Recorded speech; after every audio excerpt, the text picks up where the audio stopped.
আজকে আমি কি অবস্থায় আছি আর আজকে কোথায় কোথায় গেলাম সবই শেয়ার করবো আপনাদের লাগে। তাই বেশি কথা না কই আসসালামু আলাইকুম বরিশালের জনগণ, আপনারা বাবা কে কেমন আছেন? মুই কিন্তু ইয়াক্সের ভালো আছি। আর বরিশালের বাইরে ভাই ও বোনেরা আপনারা বাবা কে কেমন আছেন? হ্যাঁ কিন্তু কমেন্ট বক্সে অবশ্যই জানাই যাবেন। যারা মোর চ্যানেলটারে সাবস্ক্রাইব করেন নাই এরা সাবস্ক্রাইব করে দেবেন, আর যারা মোর পেজে গুনে দেখতেছেন পেজটারে ফলো করে দেবেন। তাই বেশি কথা না কই শুরু করি আজকের ভিডিও। প্রথমেই তো দেখলেন যে আমার ঠোঁটটা ফোলা, কারণ কি জানেন, আমি এমন একটা সমস্যার মধ্যে পড়ছি। প্রত্যেকদিন মনে করেন অ্যালার্জির ঔষধ খাইতেই আছি, যদি বন্ধ করে দিই তাই বিপদ। দেখছেন আমার ফেসটার কি অবস্থা হয়েছে অ্যালার্জির কারণে। শুধু আমার ভয়ে যেতে বুঝতে পারতেছেন যে আমি মুখটারে একটু থ্যাতলাই কথা কইতে আসছি। কি লিগে জানেন, বেশি হা করে কথা বলতে গেলে আমার মুখে ব্যথা পাচ্ছি আর কি, এই কারণে মনে করেন থ্যাতলাই থ্যাতলাই কথা কইতে আসছি। এই কারণ কালকে রাইতে হঠাৎ করে দেখি ঠান্ডার লেগে যে অ্যালার্জিটা ওঠে, যেটারে বলা হয় ডাক্তারি ভাষায় কোল্ড অ্যালার্জি। আমার আসলে কোল্ড অ্যালার্জি হয়েছে, তো এই কারণে মনে করেন যে পুরো ফেস টেস ফুললে উঠছে। তা ওই যে ঠোঁটের যে একটা দিয়েছি ওইটা তো এসে বিকেলের দিকে, এরপর রাত্রে পুরো ফেস।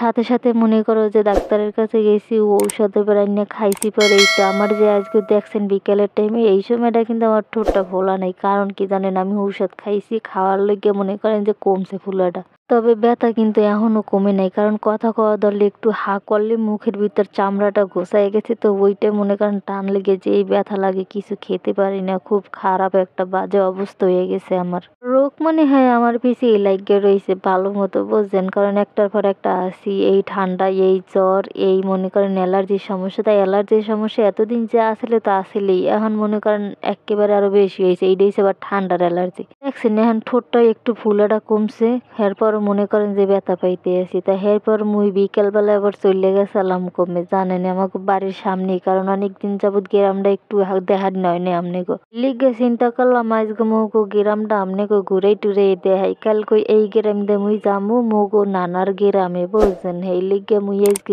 আমনেগো দেখাইলাম সুন্দর করে গ্রামটা। এই লিগে মুই ভিডিওর প্রথমেই কইছিলাম যে আজকে আমনেগো কমনে কমনে দেখামু, কই কই গেছি সবই দেখামু। তাই এই তো দেখাই দিলাম গ্রামটা। দেখছেন কত সুন্দর মনে করেন, কিন্তু যখন বৃষ্টিটা নামবে তখন আরো বেশি সুন্দর লাগবে। কারণ বৃষ্টির সময় কিন্তু মনে করেন গাছপালা সবকিছু সৌন্দর্য বাইরে যায়, ওই সময় কিন্তু মানুষেরও সৌন্দর্য বাড়ে। যেমন মনে করেন এখন মুই মনে করেন যতই যাও ওই দলা আর যেই ওই ঠান্ডার কারণে যেই যেই অংশ মনে করেন যে বাইরে থাকে হ্যাঁ, তো মনে করেন যে কালো হয়ে যায়। আর মনে করেন যখন গরম আয় কিংবা বৃষ্টি নামে তখন কিন্তু আস্তে আস্তে সবকিছু সুন্দর হয়ে যায়।